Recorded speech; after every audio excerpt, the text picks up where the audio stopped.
गाजियाबाद के कबीरनगर थाना इलाके में मुसलसल नकली फैक्ट्रियों का पर्दाफाश हो रहा है। इसी कड़ी के तौर पर एसएसपी गाजियाबाद की क़यादत में मिलावटी शराब दिलबाग गुटखा बनाने वाली नकली फैक्ट्री का पता लगाया है। पुलिस ने इस मामले में गिरफ्तारियां भी की हैं और इनके कब्जे से देसी शराब की पेटियां भी जब्त की हैं।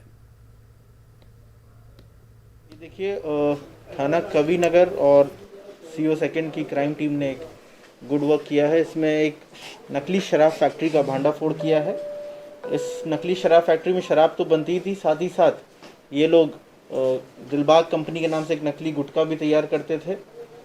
इस शराब फैक्ट्री में पकड़े गए 5 अभियुक्त हैं, जिनका पूर्व में भी अच्छा खासा आपराधिक इतिहास रहा है। केमिकल्स हैं शराब को लेकर के, जो खाली शराब पैक करने के जो बॉटल्स होती हैं वो मिली हैं, और शराब के नकली होलोग्राम, ये सब सारी चीज़ें पुलिस टीम ने बरामद करी हैं।